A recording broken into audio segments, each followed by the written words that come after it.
ahead and get started. So again, today is the last of our series of 4 classes that Bill's been leading for us on, and I say that, and here comes Terry joining in. So the last of our 4 classes on restorative practices and how we live that out in our day-to-day lives. And so again, welcome back, and let's have some good conversation here. And Bill, you'll send us out with stuff to think about, no doubt. So I will turn it over to you. Well, I hope so. Julie, I wanted to give you a shout out and say thank you. I did receive the coin and I've already passed it on. So she sent me a penny with footprints, and the footprints is a bookmark as well. And I already passed it on to one of my staff that struggling a little bit. So it was a perfect timing. So thank you, Julie.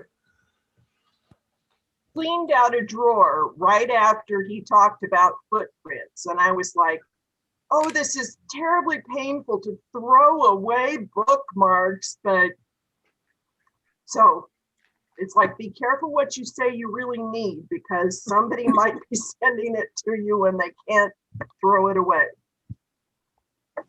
It's just fine by me. Like I said, it's already passed on to a new owner.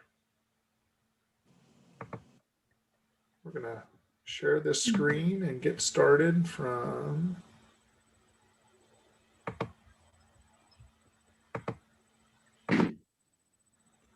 Okay, I'm going to go back one.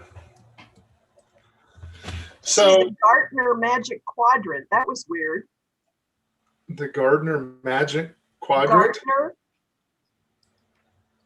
Sorry, I'm hallucinating. Well, I don't know. Maybe it was up there. I just wanted to bring this up because when we're talking about how we're going to interact through those boxes, we talk about it being 80% proactive, which is in the with box. And that's just working with people, and the 20% responsive, which is navigating through those other boxes as we need to do on a daily basis. The spectrum down below moves from informal to formal, and we're trying to keep it middle or below in that informal area as we're talking. So that's when we do the affective statements.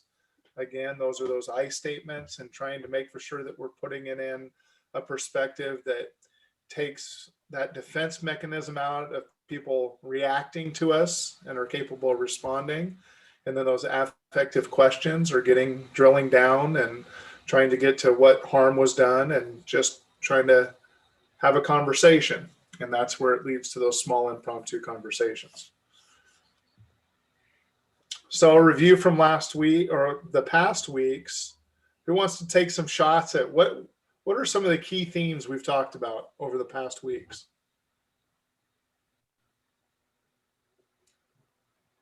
Just shout them out.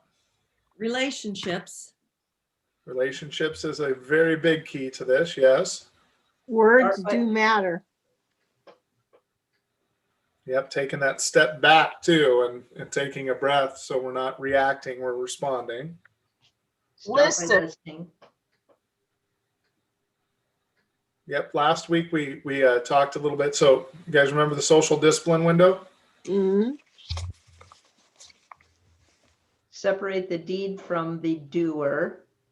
Yeah, that's a big one too.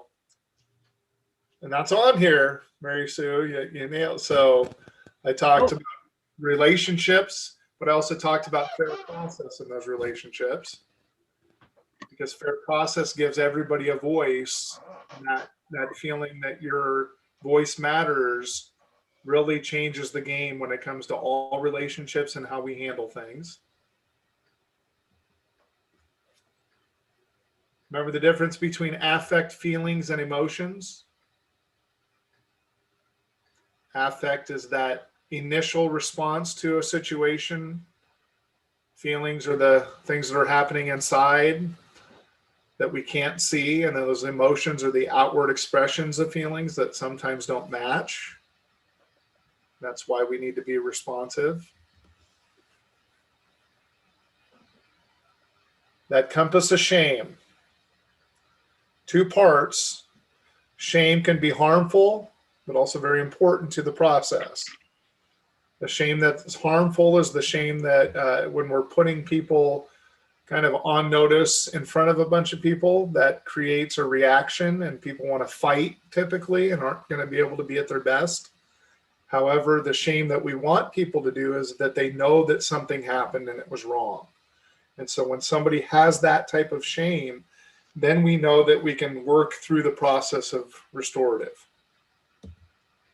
There's that separating the deed from the doer. And of course, I have to put love in there because that's really what we're talking about is through restorative practices, we can show the love and we can live our values every day too. So tonight, we're really going to put you to the test. We're really going to do some, I think all of you got the questions already. So we are going to have 2 breakouts that we're going to do. We're also going to do one all together, and I'm going to lead in that as well. So one of the great things that we do at Lighthouse, and really I do on a daily basis, even with staff, just in general, are the check-in, check-out circles. And so typically it's done in a go-around fashion. And it really helps foster lots of things, not only accountability, but it really helps you be able to build upon relationships because people feel like they matter again.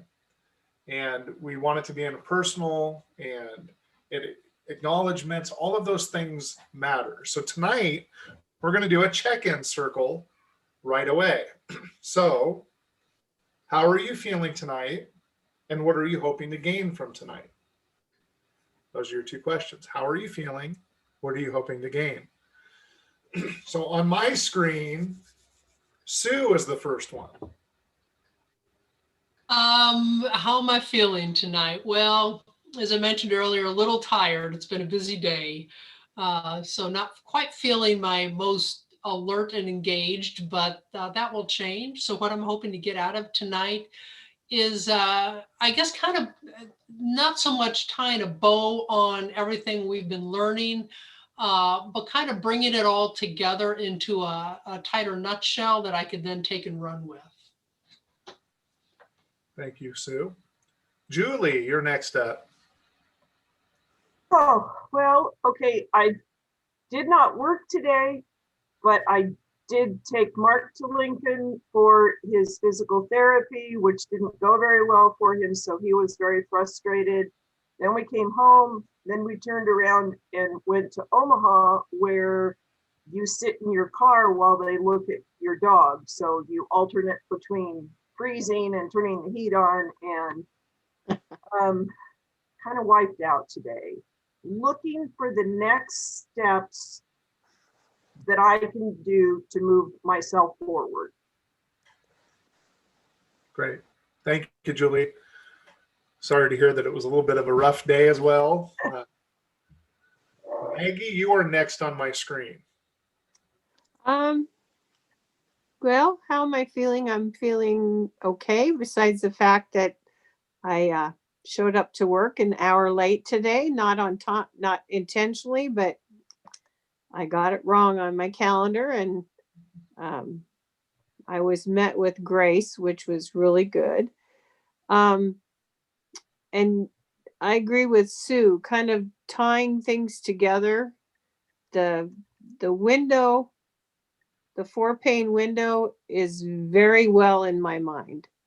And just to continue developing those skills. Great, Maggie. Thank you.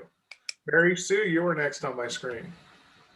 Okay, I'm feeling fine. I'm feeling fine, just a little scattered. There's a lot going on right now, recent weeks. So my mind is kind of in a lot of different directions. I'm not used to juggling as much since I've retired. So that's where I am today. And I really look forward to some practical hands-on activity with this, that we get to try our hands at doing this. Thank you, Mary Sue. Cindy? am I on? Okay, yeah.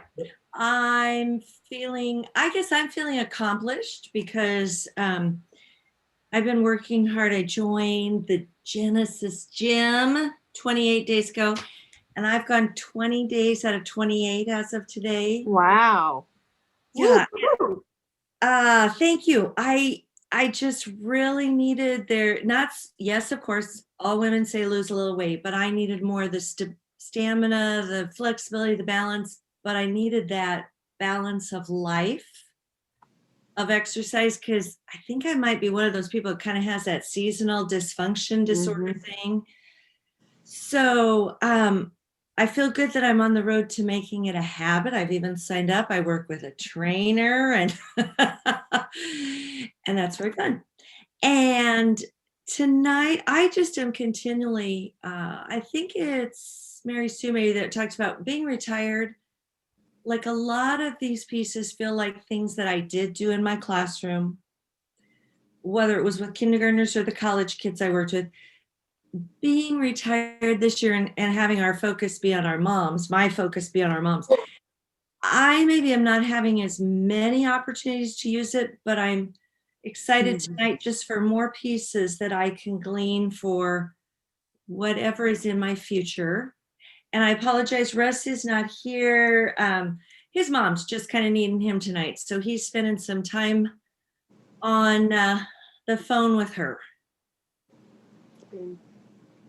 That's good. He should be where he's needed most.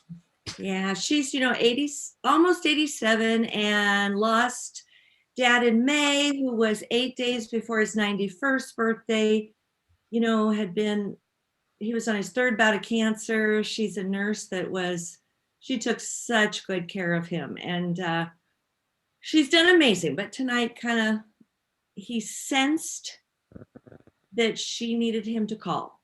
So Good. I'm glad he's there. thank you. Thank you, Cindy. Linda?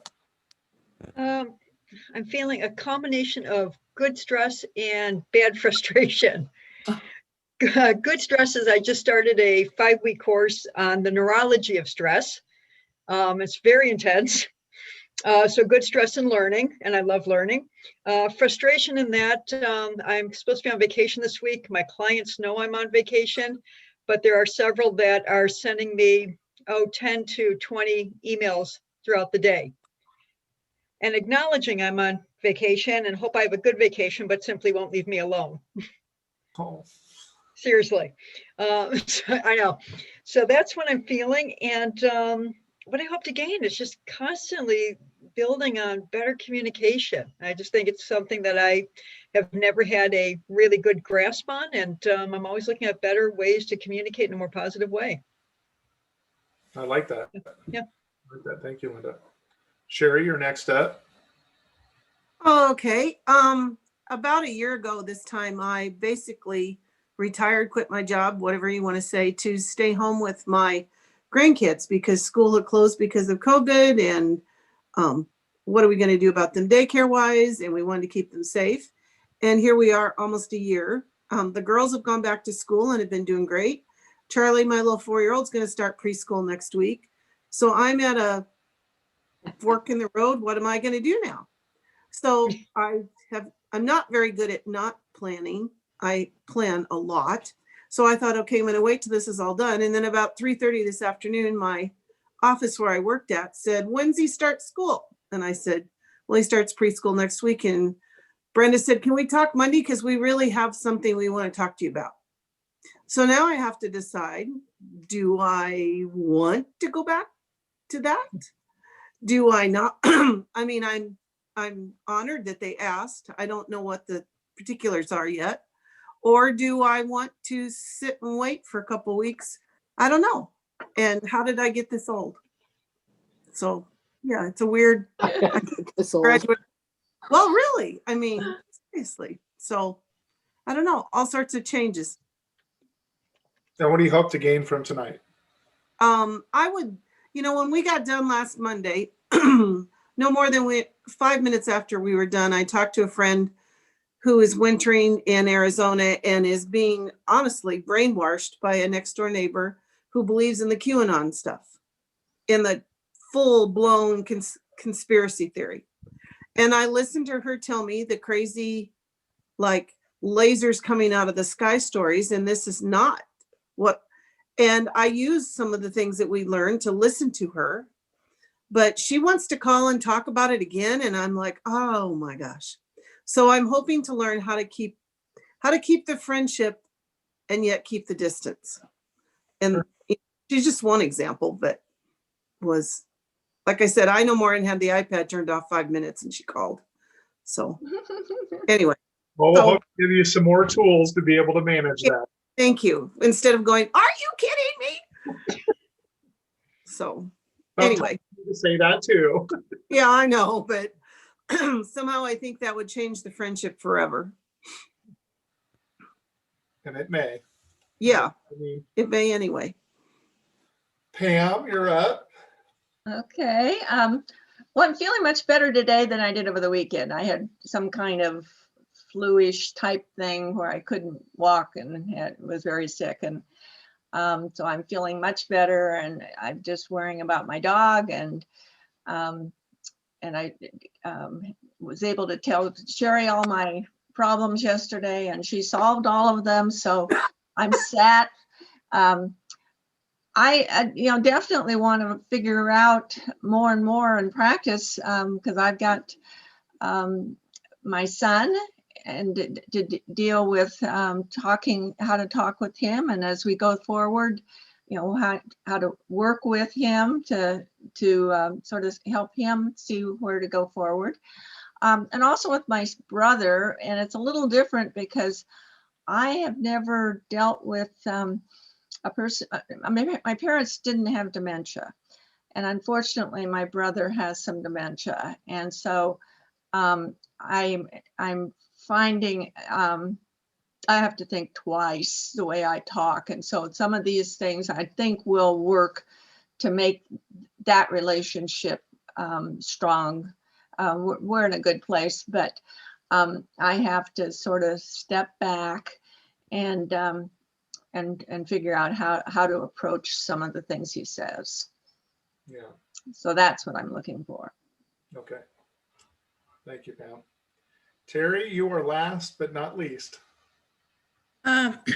Mondays are always a busy day for me at work, and this is my third Zoom meeting since I got home. Well, then I have the whole rest of the week with nothing to do. So let's just load it all up and then I can get on with it. And my mother was in the hospital for a short time. She's home now, but so just kind of a lot loaded on my plate right now, but take it in stride and move on. What I'm learning, I agree with what Linda said, just how to communicate better. I am in so many different organizations, groups, committees, you name it, that everything I'm learning is something I can put into place on a daily basis. So just bringing it all together tonight and see if I can make it all work. Yeah. And the key to all of this really is going to be to practice, because you'll want to do that just like we do with everything else. I mean, we don't come out and we're great parents. As when we first become parents, we've got to learn and we've got to stumble and we're going to make a few mistakes along the way. The thing is, we need to do it with love. And if we can take that step back and do it with love and catch ourselves quicker, that's what's really important. The key to all suffering is attachments. And so when we grasp onto something, so for instance, if this cup, as I'm grasping onto it, explodes, what happens to my hands? I become a bloody mess. I'm really harmed. On the other side of things, if I'm way back here and it blasts, I don't feel anything. So the idea is to be here. So when we can reach out, when that cup starts to fall or the person starts, we can reach out, set it back up, and then let go and come back to here. So if things go bad, we still feel it, but we're not harmed. That's the idea behind everything that we're doing, is we're creating relationships and being able to take that step back to be able to make for sure we're not being harmed and we're not harming others. these are types of circles. Now, these are going to be more formal things, but I wanted to put it in there because there may be times where you have to sit down in groups and be able to get through it.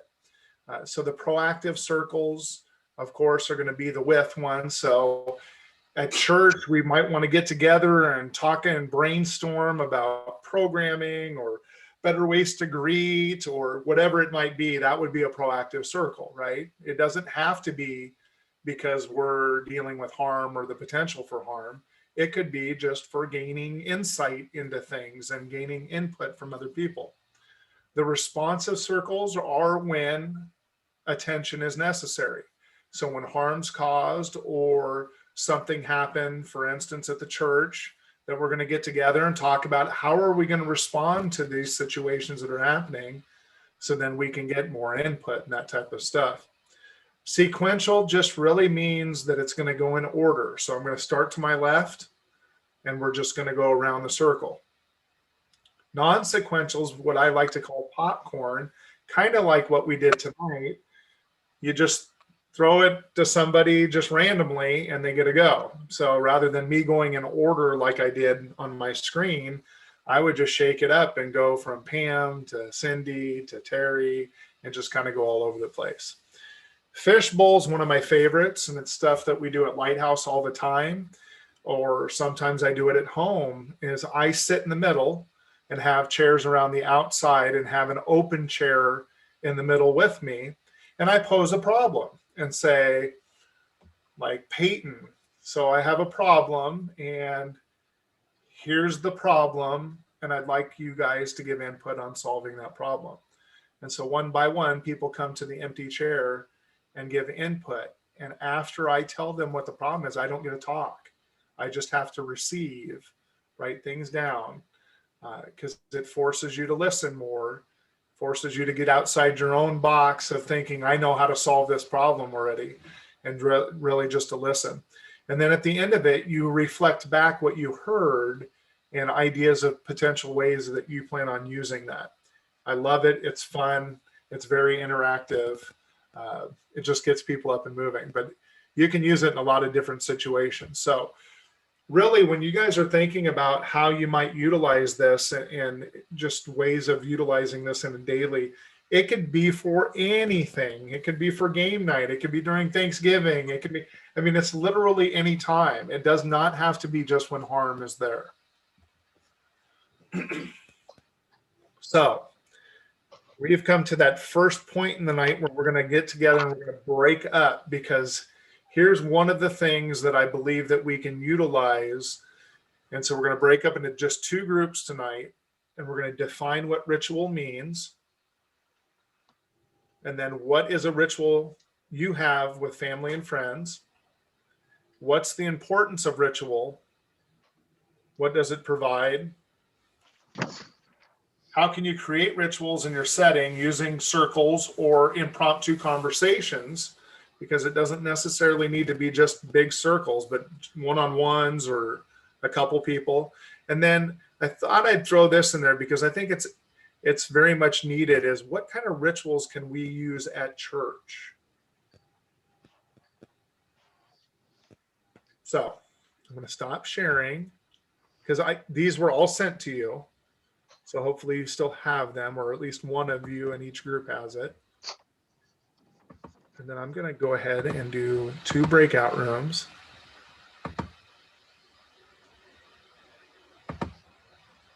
And here we go.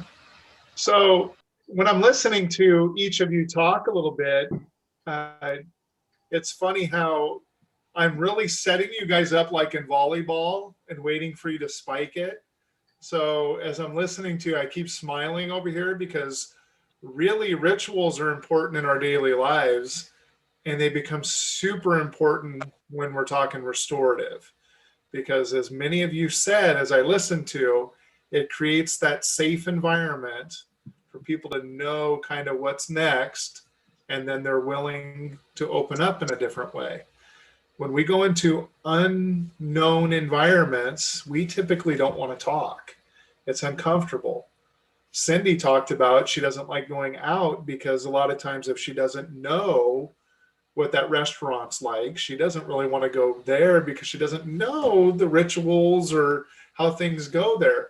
That's the same thing with everything that we do, is if it's not comfortable enough, why would we participate?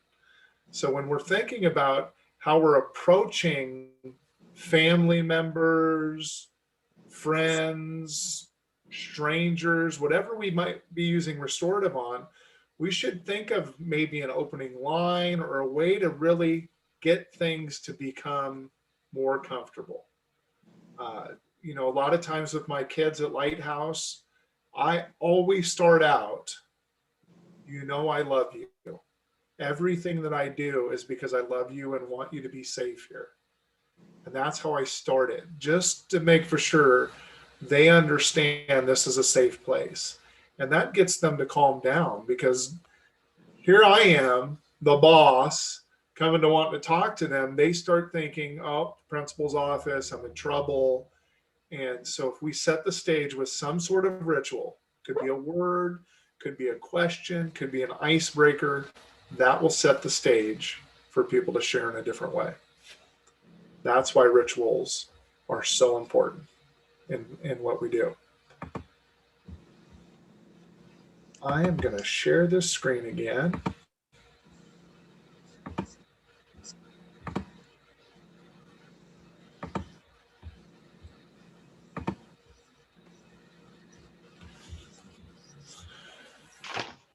So restorative, we're really working in these three things. As we're thinking about, we're explaining our reasoning.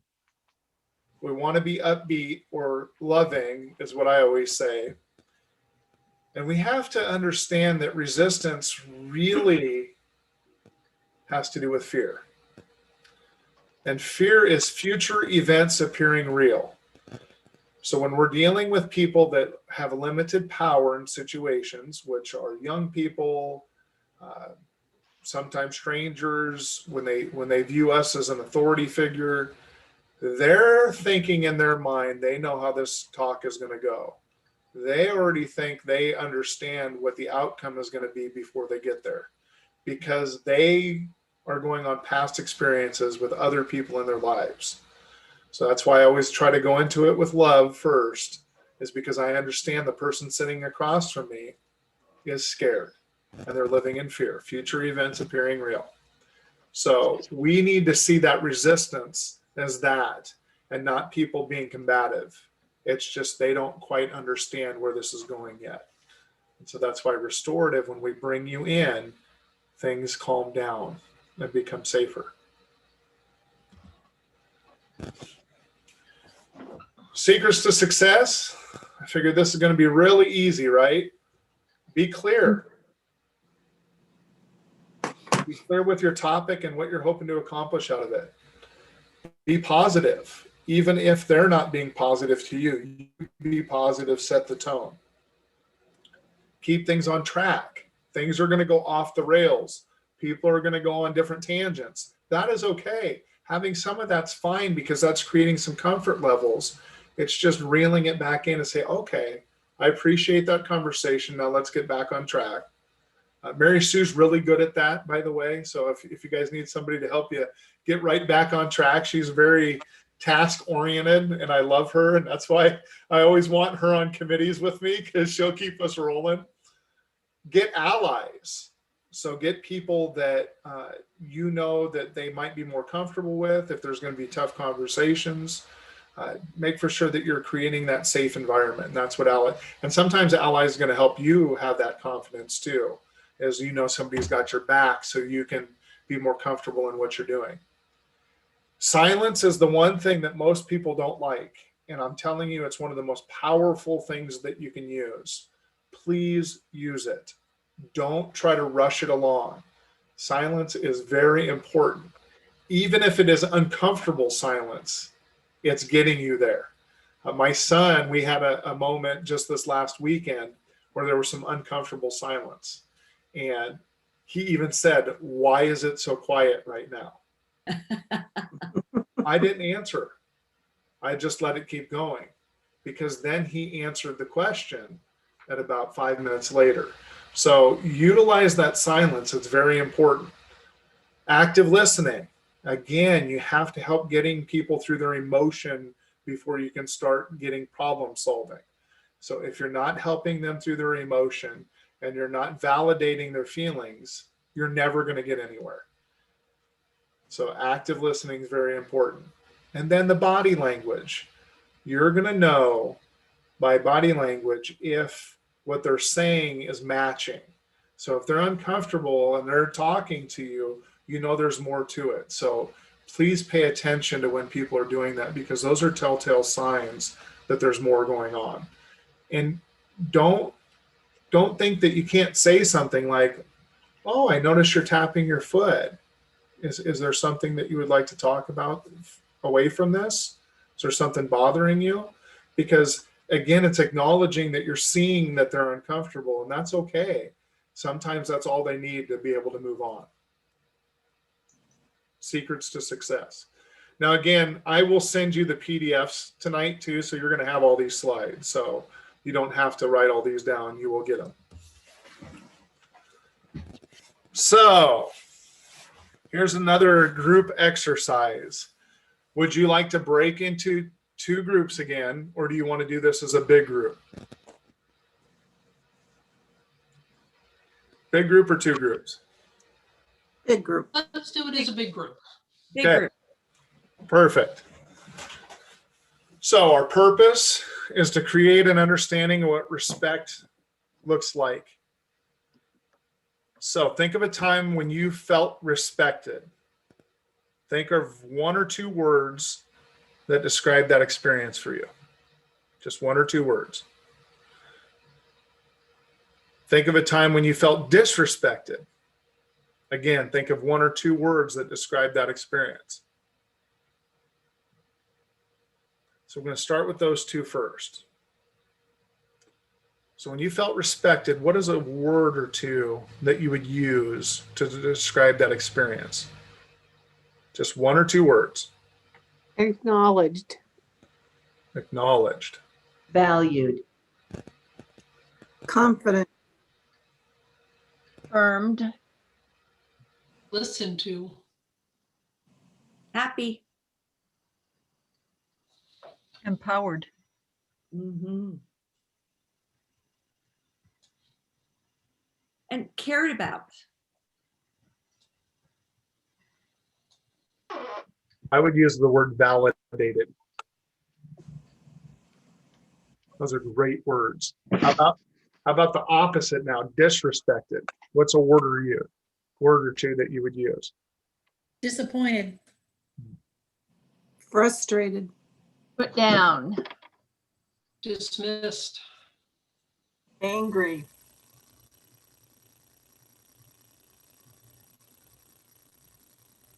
I would use unworthy. Say that again. I would use the word unworthy. Unworthy. Or small, like I want to go be away, Mhm. hide. Dehumanized. Mm-hmm. Those are really good words. Yeah, they are. Jeez. We haven't thought of it though. No. There's been no thought about this at all. Obviously never experienced it. Me either. So then how would you define respect? What does that look like and sound like then? Responding with understanding.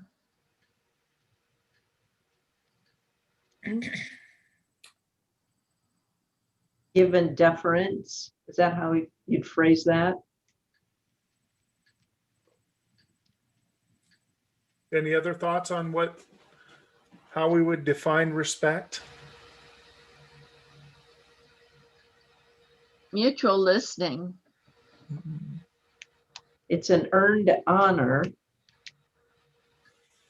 Acknowledging rights and needs. Admiration.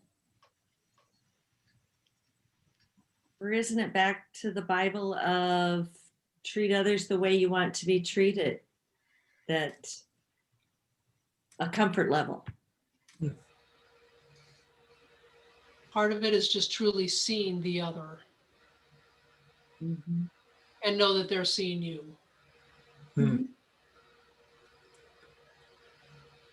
Yeah, because I would sum all of that up with one word, and what we've been talking about here is love.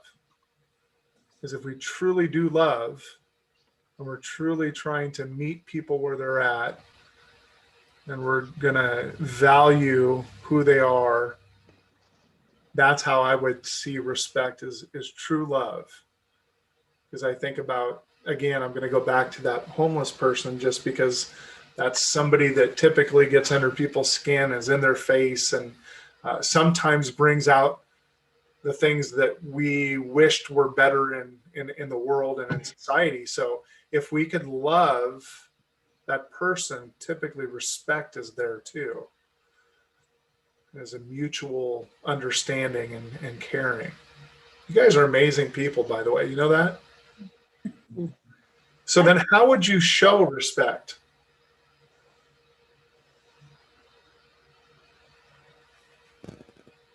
I know it says, how do you want it shown to you? But how would you show respect? By really listening. By inviting the other's participation. Not belittling their beliefs.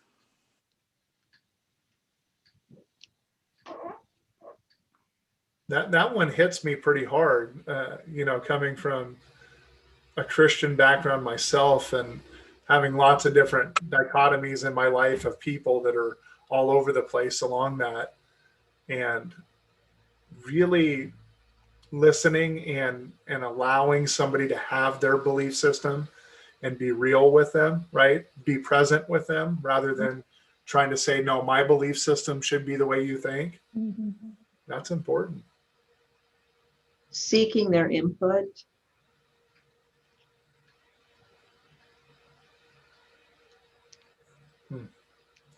So then how would you like to be shown respect? Because again, most human beings do not like to feel disrespected. And some of us have different triggers that we have to work through and make for sure we're aware of.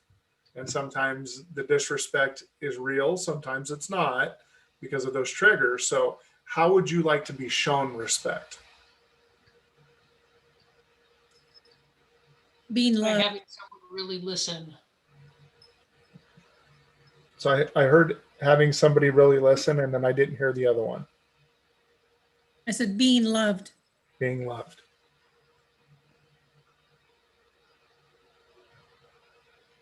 Acknowledge and accept individual thoughts and feelings, even if they're not your own.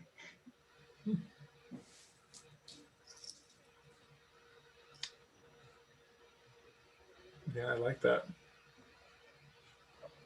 Because really respect is the whole center part of being restorative, right? If we're respecting and feeling respected, that opens up a whole new realm of conversations by people. If we come into a situation where it's even playing field and that fair process is there, we feel like we can share in a different way. Then if there's a power differential, I can't share because I'm going to be concerned that there's going to be repercussions for whatever I have to say. So respect has to have I guess you're saying that, then respect has to have an element of trust. It does, doesn't it? Yeah, by what you just said there, I'm thinking back to one work situation I had with a boss person. So obviously that was a principal. Just one that I worked for, but where I didn't trust that person because of what other people had gone through. So therefore, probably when I was always respectful, but I wouldn't have shared with that person. So then how do you create a respectful, trusting, loving environment for people to be able to share? because that's really what we're talking about now, right? Mhm. Because the whole goal is to get people to share. And if people look at you and they feel like you're genuine and open, they share. It's the most amazing thing. And it sometimes continues to astound me that when you practice and do this well, people just open up. They're like a faucet. And it catches me off guard sometimes. Working at Lighthouse, some young people I've never met before that have come through the alternative suspension program. And within 10 minutes, they're telling me life stories that they said they've never shared with anybody, especially an adult. And all I tell them is, thank you for trusting me enough to share that with me. And so, it was an impromptu. It wasn't set up. It wasn't. But can't there be some like work situations where you were saying the hierarchy? Of course. Yeah, it gets complicated if you're in a situation where if you're a subordinate of somebody else and they do not believe in a restorative aspect of it, you cannot help them or make them come along. All you can do is provide an environment for that to happen.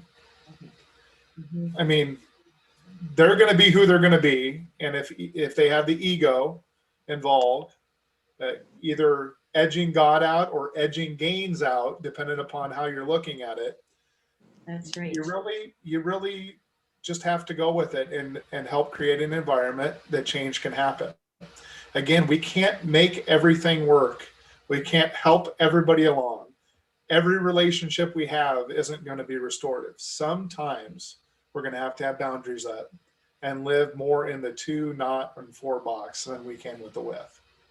It's just the part of the world that we're just going to have to accept.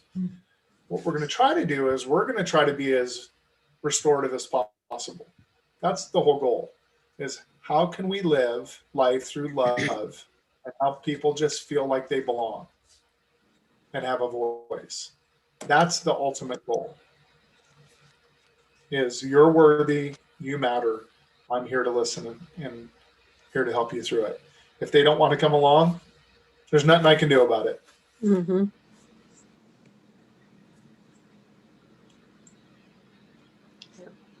I really have enjoyed this. Mondays are usually my day that I really dislike because it starts off the week. It's always super busy. By the time I come home, I'm de-energized and I'm just ready to just kind of crash. The last 4 weeks, 5, because I had to skip one, really were very energizing for me because of coming here and talking about this. And I don't want this to be the end. If you have any questions, you would like to have separate conversations, any of that too, please reach out to me. I'm happy to continue talking, helping refine your skills, just giving you that kind of coaching as you continue down this. Because again, this is typically a 2-day training that we've taken some of the highlights out to give you some tools to be able to do it a little bit better. So it's not the whole thing. So I'd be happy to continue conversations later. I do want to honor your time. We're at that time tonight. I would take any questions that you might have or any of that. You do have my email because I think Sue sent out to everybody, including me, all the correspondence. So you do have my email, and some of you have my cell phone number too. Oh, only some of us. Huh? Some of you I'm very close to right now. I have a question. Yes, ma'am. Sherry's situation. We're going to have more and more of that. And when we get back together in church, we may have more and more of that. Can this really be how can this be put to good use in a situation, either as Sherry, where the ideas are totally different and we can't anyway see what they're thinking, or like Cindy's, she can be restorative to them, but that's not going to change. She's not going to share until the other person has demonstrated that she can trust, that Cindy can trust to share. So Sure. in that case, you really, we could try the restorative, but it's not going to work until she maybe is able to pull the principal around to her side. I mean, yes, and so Pam, here's how I'm going to talk about this. Sometimes we have to put boundaries up, ask more questions, ask people what they're trying to get out of this. What are you hoping to gain? Rather than us judging and us trying to put, our belief system on because we might not match up. We're just going to ask more questions, because gleaning on what they're hoping to gain might help us understand in a better way that this is not a road or something I'm willing to climb this mountain, right? I'm just going to let some of this go because it's not worth the battle. As a parent, sometimes I had to learn, is this really worth a battle, or can I just let some of this go and pick my battles? One. Two, when I first brought restorative practices to Lighthouse, I got to tell you, it was pretty toxic. I had staff that were backstabbing each other, talking about each other. Our environment was really bad. And my staff did not want to have restorative practices because they thought they were going to lose their power. The kids were going to be more disrespectful because we're not going to kick them out. The idea is not to eliminate consequences. The idea is to help people be a part of their own consequences and having a voice to be heard. That's really what it's about. So by just continuing down that road, even with all that resistance, because a resistance really is fear, got to keep thinking about that. The reason people are resisting is because of fear. I just kept down that road, and now the love that comes out of that place, the way they treat each other and want to help, and how they have each other's back, and when somebody goes down, they come rushing in to just help pick up pieces. It's amazing how the culture shifted, and it really had very little to do with them getting all this training and continuing that. It really had to do with providing an environment that was consistent and just showed them consistent love and that I cared about them. Now it's incredible. So it's worth continuing to try to put an environment together, because even if it's a small change, it's a change and it's moving in the right direction. And so that's what we need to look at, is what are we trying to gain? What are we hoping to accomplish here? Sometimes it'll be monumental, sometimes it'll be small, and it's all worth it. I think Pam's right when we think about coming together again as church, because there will be people who, I myself have learned lots during this time. I've done some studies and things that I wouldn't otherwise have done. And then there's people that I know that are downright disappointed that we're not sitting in the same room. So I'm going to come back with a, hey, that was kind of interesting. And somebody else is going to come back and say, it's about time we're back. So how are we going to make peace with that? We're going to be a different group when we come back, I think, than we were when we left. I mean, I don't. I mean, everybody's changed. Our whole world has changed, right? Mm-hmm. Well, yeah. My thing is, Sherry, I'm going to say, you know what? It is nice to be back. Well, of course. And I'm glad that we're capable of coming back together, right? So I'm just going to always respond in that way, that loving way of just continue. Because really, is it worth having an argument? Is it worth hoping that everybody has grown and really had some soul searching? Everybody's different. And that's what I love about the world, right? I believe my role in this world is to try to provide as loving as an environment, no matter where I'm at, whether it's at Lighthouse, at home, on the street, with a friend, as loving as I can and as understanding as I can. If it doesn't match fully with me, that's not really what I'm here to do. I'm not here to try to change everybody's mind. I'm just trying to help them feel loved and connected. That's all I want to do. And that's really what restorative is about. We're not trying to change anybody. We're just trying to make and help people feel love and connections. And the rest will fall into place, right? It will. Or not. I mean, Or it's like my not. brother Mike. I have a somewhat toxic relationship, and I've had to put boundaries up because no matter what I do, no matter what I say, no matter what environment, he is not going to see the world through lenses I'd hoped he would. To have relationships with my son as an uncle, and it's just, it is what it is. I can't change that. All I can do is provide the environment I can, protect the people that I need to protect, and just love. I still love my brother. I just can't do the things that I wished we could. So like when we come back to church, like what Sherry said, because I'm like Sherry, I kind of feel like there's been some good things that have come out of this for me, but so someone say is like, oh, it was so horrible and blah blah blah. So I could lovingly say, gosh, I'm sorry you experienced that. I'm so glad now we can be back together, and hopefully that is done for you. Right? Would that be the way, like, Yeah. I'm responding in a loving way, as opposed to saying, oh gosh, I'm sorry that happened to you. Now I really kind of enjoyed it. And And you can do the variation of, even as a church, we could say, you know, now that we're back together, say a couple things that you really appreciated about the time away, and maybe even one thing that you wished could have been different. However you want to get to it, but trying to frame it as positive as possible, right? Because when you start looking at negative things, negative breeds negative, and then it gets out of control. It's like throwing gasoline on flames. So you have to be careful on wording and how you're approaching that.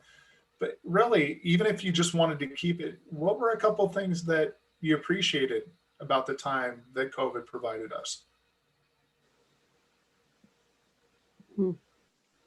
Because we can all look at the negatives. I mean, I could say all kinds of stuff that changed on the negative aspect, but I got to tell you, the positive things that have happened personally and professionally at Lighthouse, oh my gosh, it's profound. And it really got me to really love and start looking at the world as more giving than not. Because when COVID first started, I thought for sure people were going to retract. People were scared. They weren't going to continue to give. And here we are, a nonprofit. The opposite happened. And it started getting me to look going, humanity is pretty cool.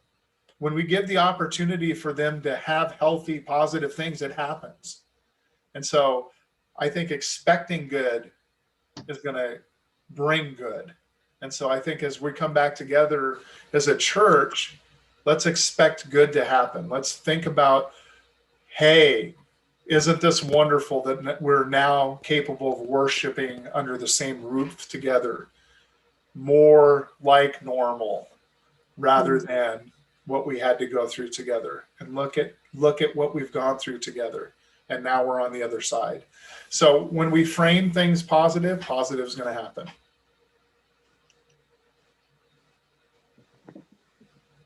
so Sue, the first Sunday back, every song needs to have the word love in it. Yeah, we're not having songs. Okay.